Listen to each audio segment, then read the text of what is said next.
আসসালামু আলাইকুম বন্ধুরা, আমার চ্যানেলে আপনাদের সবাইকে স্বাগত জানাই। বন্ধুরা, আমি আজকে আপনাদের সঙ্গে শেয়ার করব বেসনের মিল্ক কেক।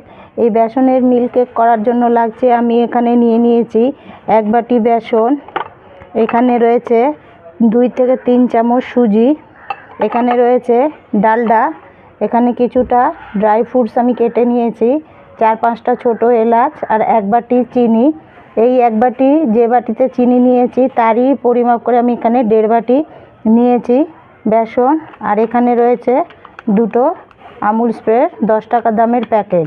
চলুন তাহলে আমি রেসিপি শুরু করি। সবার প্রথমে আমি এখানে সসপ্যান চাপিয়ে দিয়েছি, এর মধ্যে দিয়ে দিচ্ছি অল্প একটুখানি জল,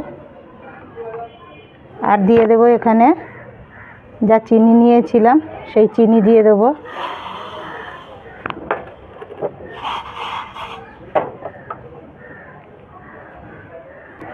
এবার ওই চিনির মধ্যেই দিয়ে দিচ্ছি 4-5টা ছোটো এলাচ ফাটিয়ে দিয়ে দিয়েছি।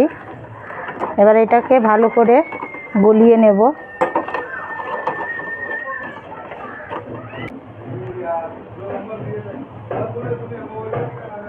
দেখুন,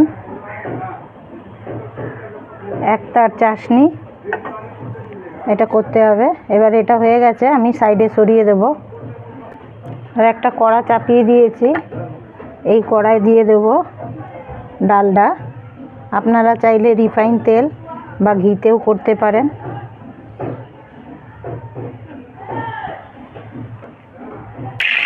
দেখুন ডালটা পুরো গলে গেছে। এবার এর মধ্যেই গ্যাস আস্তে করে আমি দিয়ে দেবো বেসন।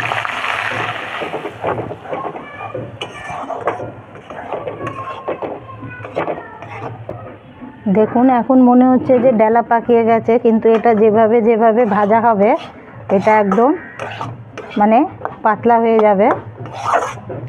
একদম গ্যাস স্লো করে কিন্তু ভাজতে হবে, নালে কিন্তু তাড়াতাড়ি লাল হয়ে যাবে, ভাজা হবে না ভালো। 5 মিনিট মতন ভাজতে হবে এটা। দেখুন 5 মিনিট ভাজার পর কীরকম হয়েছে। এটা কিন্তু একটু ধৈর্য ধরে করতে হবে, তাড়াতাড়ি করে গ্যাসের ফ্লেম বাড়িয়ে করলে হবে না। এবার এই পর্যায়ে দিয়ে দেবো এর মধ্যে অল্প একটুখানি সুজি না দিলেও হয়, কিন্তু সুজি দিচ্ছি এই কারণে যে মুখের মধ্যে একটু দানা দানা খাওয়ার সময় লাগবে, তাহলে টেস্টটা আরও ভালো আসবে। নাহলে বেসন তো এমনি পুরো মসৃণ লাগবে খেতে, আর সুজি দিলে একটু দানা দানা লাগবে। এটা আরও ভাজবো 5 থেকে 7 মিনিট। দেখুন বেসনের কালার চেঞ্জ হয়ে গেছে। এবার এই পর্যায়ে দিয়ে দেব এই গুঁড়ো দুধ, দিয়ে এবার এগুলো ভালো করে একসাথে মিশিয়ে নেব।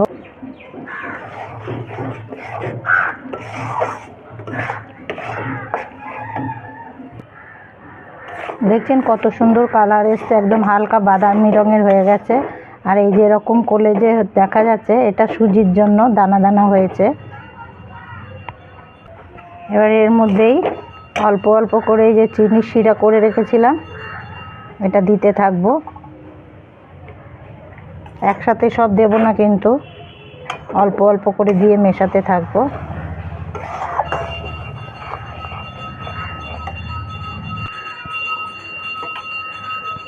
আরও দিতে হবে।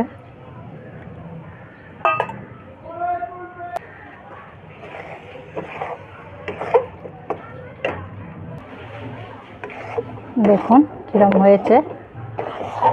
গ্যাস কিন্তু এখনো সিম রয়েছে।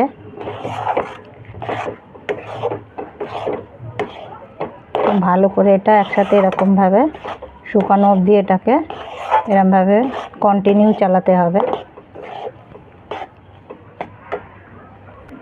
দেখুন এতটা চিনির শিরা রয়ে গেছে। আর আমার বেসন ভাজতে আমার মোটামুটি 20 থেকে 25 মিনিট সময় লেগেছে। এবারে দেখুন এই সাইড থেকে তেল ছেড়ে দিচ্ছে, তার মানে এটা পুরো রেডি হয়ে গেছে, কড়াই একটুও লেগে যাচ্ছে না। এবার আমি গ্যাস বন্ধ করে এটাকে অন্য পাত্রে আমি ঢেলে নেব। দেখুন আমি অন্য পাত্রে ঢেলে নিয়েছি। কালার দেখুন একবার শুধু, কি সুন্দর কালার এসছে। এবার ওপর থেকে একটু ড্রাই ফ্রুট ছড়িয়ে দিচ্ছি।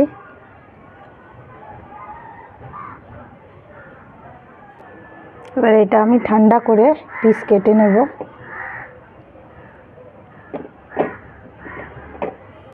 তৈরি হয়ে গেল আমার বেসনের মিল কেক।